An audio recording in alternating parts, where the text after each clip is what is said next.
দেশ যাবে রসাতলে, আমার তাতে কি? আমি তো বেটা খেয়ে বেড়াচ্ছি পোলাও মাংস ঘি। আছি আমি রাজার হালে, খেয়ে পাবি মোর দেখা। সময় এলে বাজিয়ে দেব 3 কাটার ওই বেলটা। করবি তখন ছুটাছুটি, দিবি অভিশাপ। ঘর তাকিতেও যাযাবর হবি, আজন্মের এক পাপ। কাঁদিলেও তোদের দুঃখ যাবে না, হবে না তো অবসান। জন্মভূমিকে মার গিয়া হয়েগা হিন্দুস্তান। যাই হোক, বুঝলে বুঝপাতা, না বুঝলে মাথা হাতা। তবে মাথা সময় মতো আতানো উচিত। সময় আর মাথায় হাতায় এখন লাভ নাই।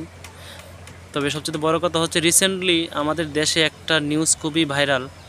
ফেসবুক, ইনস্টাগ্রাম, ইউটিউব, টিকটক, মানে অনলাইন যত প্ল্যাটফর্ম আছে সব জায়গায় এই নিউজটা খুবই ভাইরাল। Russell viper.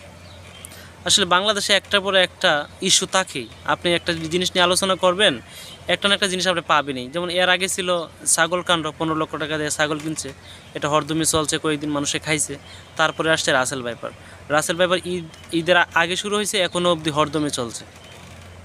আসলে আমাদের দেশের মানুষের চোখের সামনে দিয়ে একটা পিঁপড়া চলে যায়, এটা খুব সহজেই সে দেখতে পারে, কিন্তু পিছন দিয়ে যদি একটা হাতিও চলে যায়, সেটা সে মানে উপলব্ধি করতে পারে না।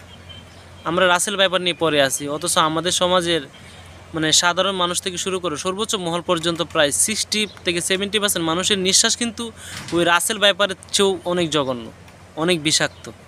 বিশেষ করে সরকারি লোকদের, তারা একটা কলমে খোঁচা মাইরে দেখবেন যে শেষ, লক্ষ লক্ষ টাকা, কোটি কোটি টাকা বাংলাদেশ থেকে পাচার, ব্যাংক মারে, লুটপাট করে, এইগুলো বেশিরভাগ করতেছে। এগুলো নিয়ে কিন্তু মানে এতটা ভাইরাল হয় না, নিউজ হয় না। এই যে রাসেল ভাইপার নিয়ে যেভাবে আলোচনায় আসছে বিষয়টা, আমি এই কথাটা কেন বললাম, যে চোখের সামনে দিয়ে পিঁপড়া চলে গেলে সবাই দেখে, কিন্তু হাতি পিছন দিয়ে গেলেও দেখে না।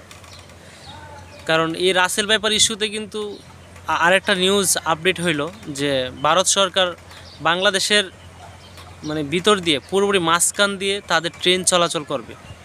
এই নথিপত্র পাশ হইল। এটা কিন্তু পুরো বাংলাদেশের সার্বভৌমত্বে আঘাত। এটা প্রতিটা মানুষের বুক ছিদ্র করে ট্রেন যাবে, কারণ এটা বাংলাদেশের মানুষ কখনোই মেনে নিবে না।